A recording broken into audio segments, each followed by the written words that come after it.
All right, it's the end of the week. Volatility plagued Dalal Street this week. The markets ended the week very mixed, largely flat, you'd have to say. The Sensex ended lower, the Nifty ended flat, while the mid-caps outperformed, gaining over 2%. Hello and welcome to the Editor's Roundtable. Today we put the spotlight on new age tech companies that had a smooth run this week. Pharma companies and the third quarter performance. We also take stock of the FI flows into Dalal Street. Today, I have editors with me, Ekta, Nigel and Nimesh. Guys, it was really quiet, this week. Not too much happened, but still felt like a tiring week. Understatement, I believe. Nifty, Bank Nifty is up just 5 points or 10 points. Yeah. It's crazy, just 10 points moving the whole week. You can't be as flat as what it can be. It was very, very tough. Better. The mid-caps did better. There was more, and unless you're, looking at specific stocks and corporate groups. And I think this time it's the post-budget lull. Yeah. It's the post-earning season lull. Everyone's just taking a break, right? I thought everyone, last week when we were on the Editors Roundtable, everyone said it's a tiring week and we're going to relax. But I think this week was even more tiring. Yeah, absolutely packed out. Looking forward to the weekend. It's called age, Nigel. It's called age. That's what I didn't want to get there. It's also the end of earnings season. I can't even count the number of companies coming out in the next couple of days. So you know what? A lot of things happened this week, right? So for one, of course, we consolidated in a very tight range. So by the end of the week, the Nifty was down just 0.3%, as Nimesh was also pointing out. But there is a 100-day moving average at which there's a bit of resistance for the index. So the 17,943 level is a bit of a hurdle for the index on the upside. And there's no real trigger which can take the market either way. At least that's the sense that you're getting. One thing is for sure that the market was ready to punish a lot of weak earnings this week. So whether it's Tata Steel, which was down 10% this week, Bharti Airtel, Divi's Laboratories were all the big losers of the week.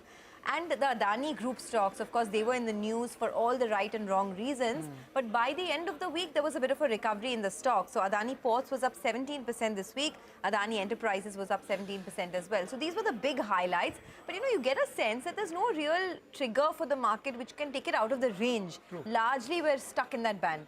That's right, Sonal. And actually, a lot of people expected earnings will be a big trigger, but that's turned out to be a very mixed reaction, so to speak, across the board, whether it's banks, pharma, financials. It's been like a very mixed reaction as far as the earnings are concerned.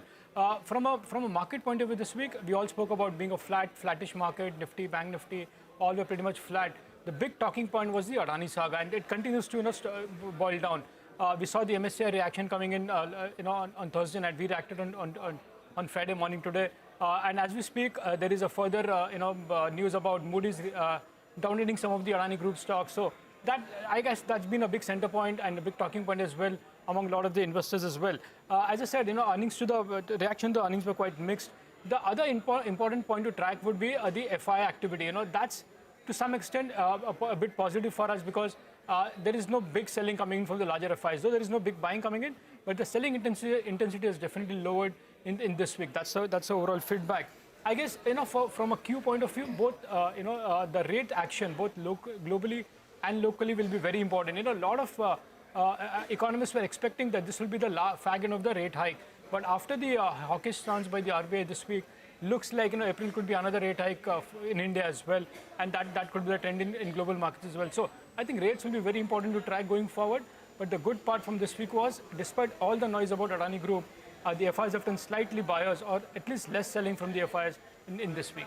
Well, Nimesh, Ekta as well as Sonia, it was like a test match. You play for 5 days and you don't score anything much because what you started the week, you ended the week as well. But it was a far better week, and I'll tell you why. Because the Indian markets, after being slow starters, at the start of 2023, well, they were relative outperformers for the week, and that was good news. Because if you compare the Indian markets' performance, compare it with what the developed markets did, or even compare it with a couple of those Asian markets, well, we were relatively better, or we were more or less in line.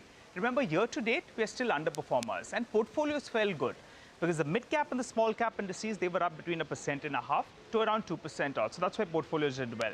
But we've been talking about the FI flows, and the outflows have cooled down a little bit. So that's encouraging, actually.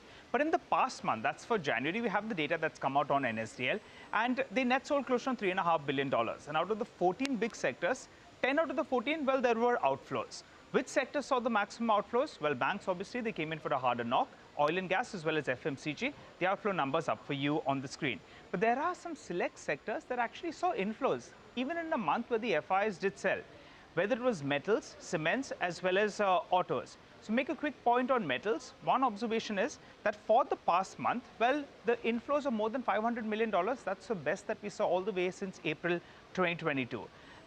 In terms of other sectors that are getting a good amount of inflows, and there were some sectors like cement as well as pharma, well, they have seen inflows for 7 straight months in January 2023 itself, and that's between $1 billion to around $1.5 billion. So that as well is positive.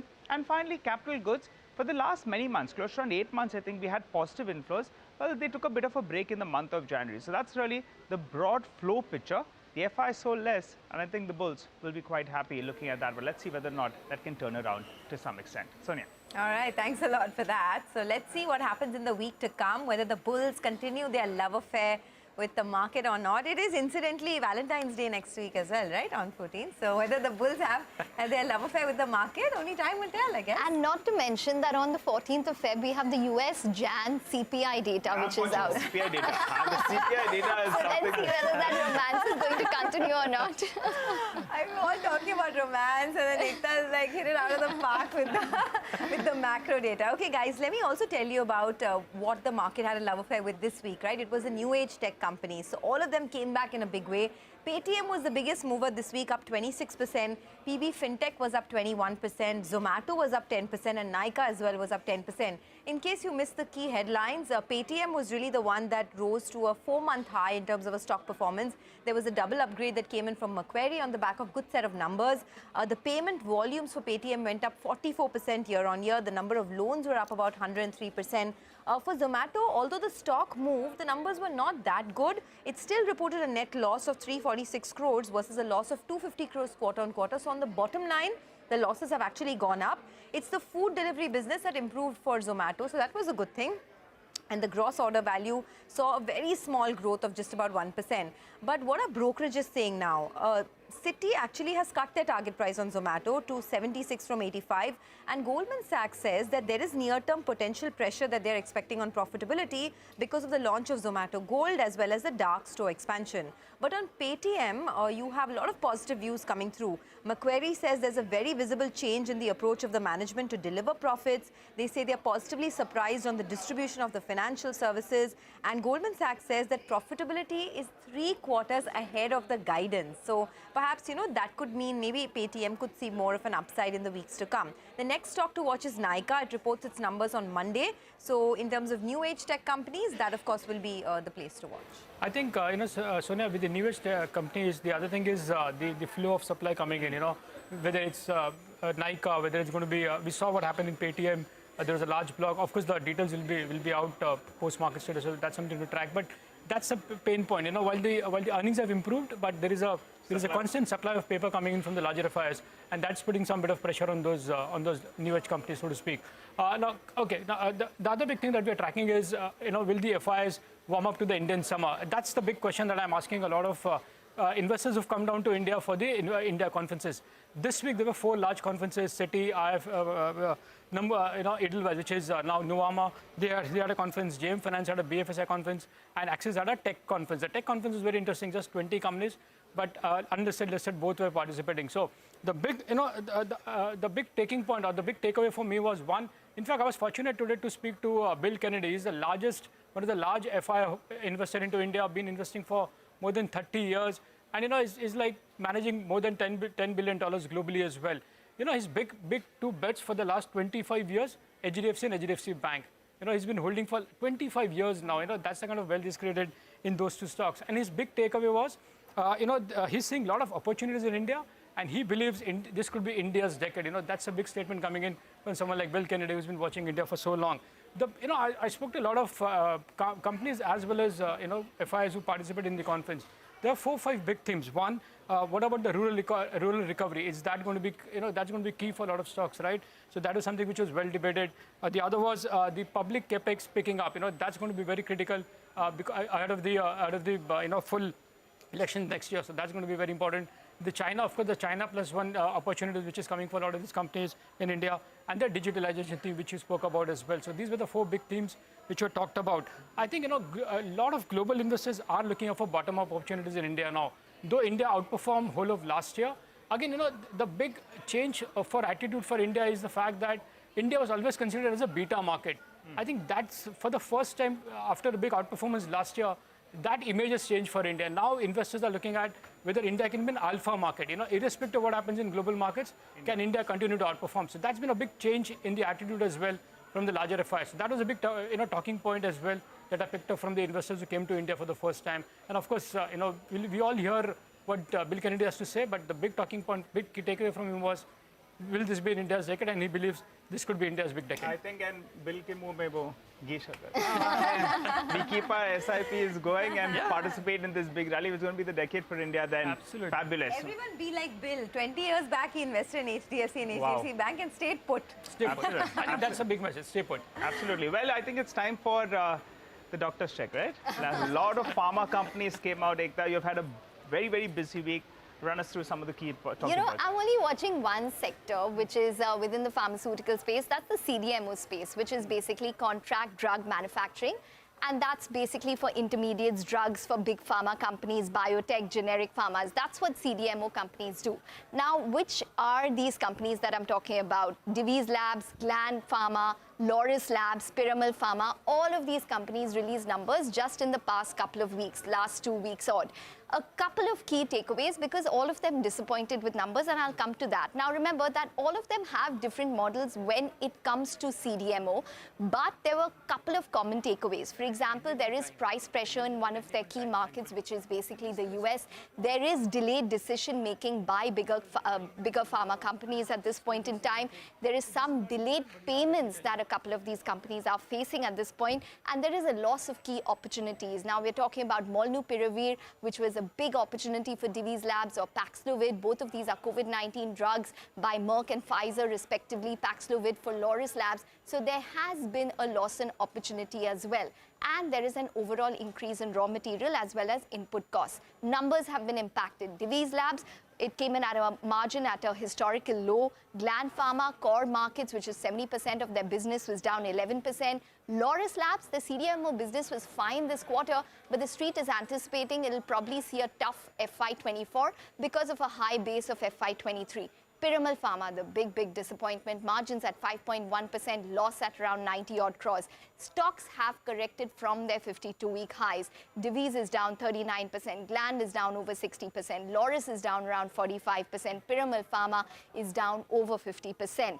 And valuations, as you can see on the screen soon enough, is that they've also halved quite significantly for all of these CDMO companies. Is there any optimism? Yes, maybe. Challenges are probably likely to persist for the next 6 odd months, but there is structural demand in place at this point in time. If they get past that, there are also individual issues that companies have to solve. For example, Piramal Pharma has issues with regards to net debt, which is at over 4,000 odd crores. And Gland Pharma, there's always speculation with regards to the promoter and what their plans would be on the long term. So these are a couple of larger issues to watch out within the entire CDMO space in pharmaceuticals. Okay, Ekta, thanks a lot for that. Well, let's slip into a quick break. On the other side of the break, we have a guest joining us. Pramod Gubbi of Marcellus Investment Managers will join in to help us prep for the week to come. Stay tuned.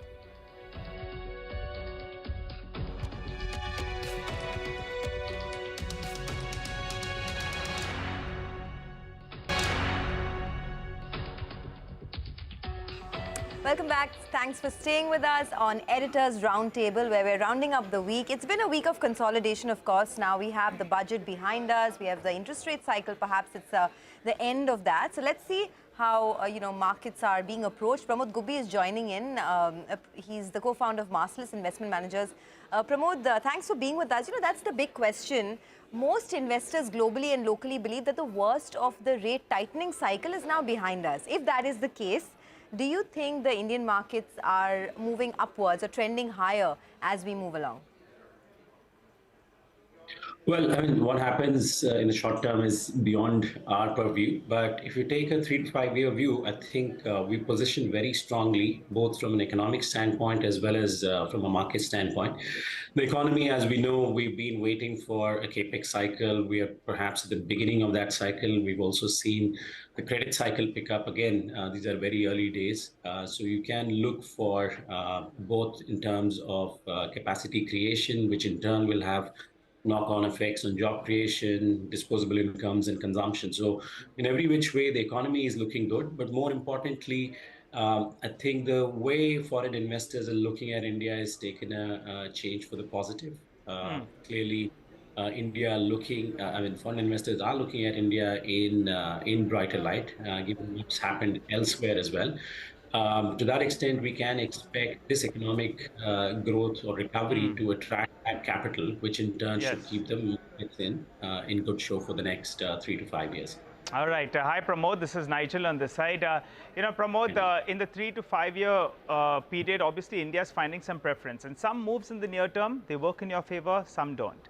Now, I think y'all had exited or lightened your position on ITC, and I think y'all had loaded up further on into HDFC Life. In the near term, it doesn't seem to be working out, but there will be some rationale out there.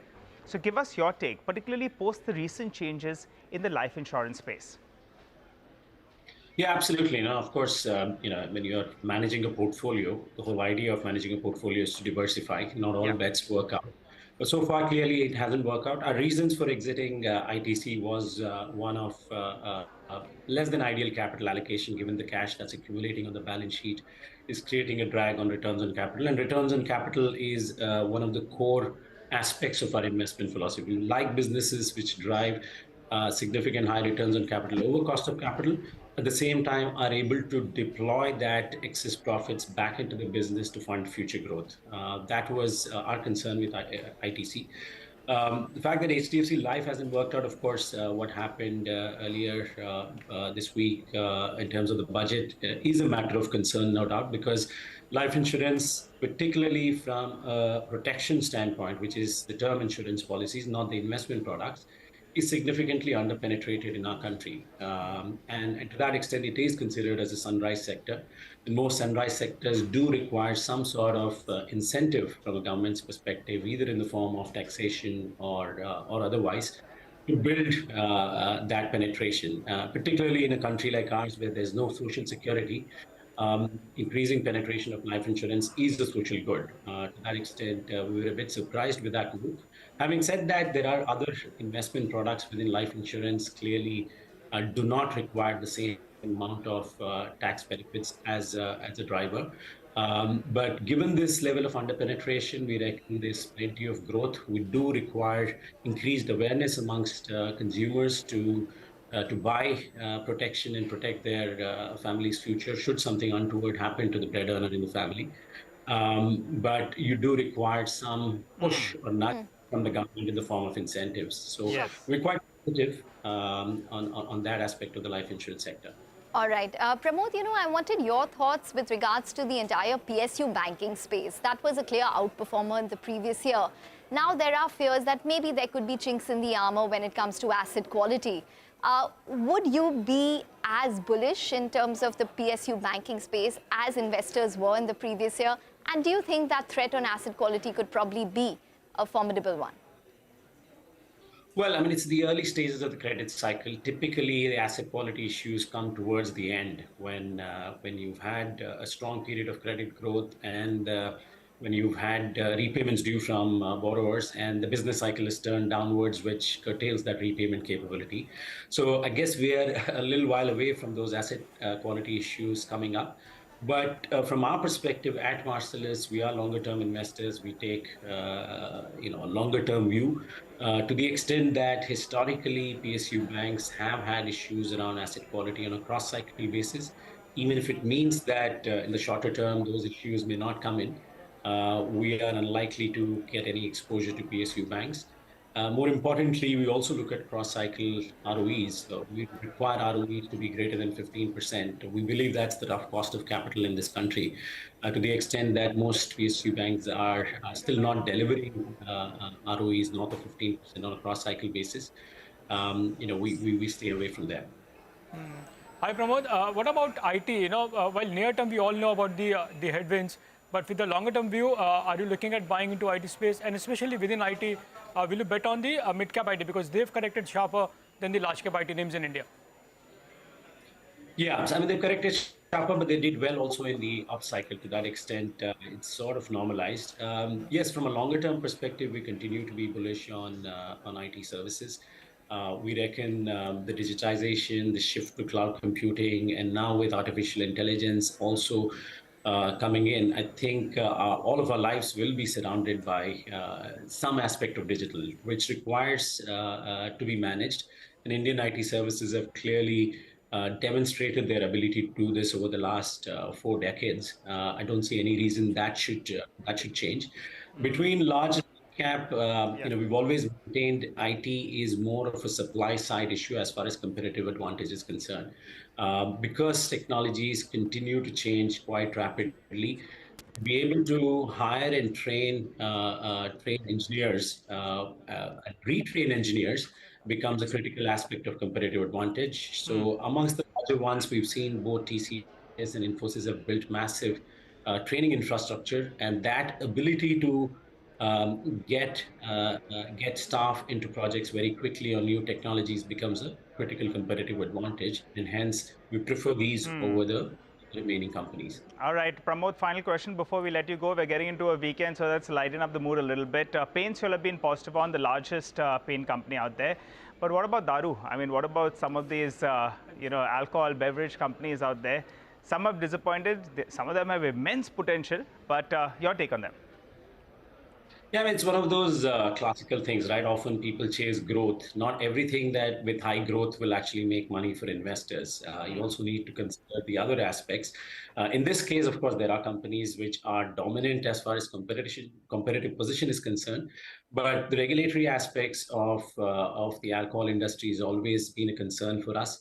Where the value gets captured, whether at the company end or the taxman's end, is always a bit of concern when it comes to heavily regulated industries like this. To that extent, we've stayed away. Sure. But otherwise, there are some very fabulous companies with very strong brands and competitive position. But yeah, the government and the regulatory interference is something that has made us wary about it. Okay, time to perhaps go and sample those strong brands, right? With the weekend coming up. Thanks a lot for joining in and have a great weekend. And folks, thanks for watching Editor's Roundtable. Any weekend plans that you guys have? I don't have any plans. No. Sorry. A lot of earnings. Consumption story. I think you should do something for UBL. Yeah? Participating in the I was consumption shocked story. this morning when they said that it was a disappointing set. I said, we didn't do enough. Worst quarter in almost like 2 years now. Maybe it was the winters. Okay, guys, take one for the team. Come on, you can. Well, with that, it's a wrap on this edition of Editor's Roundtable. Thanks a lot for watching. Have a good one.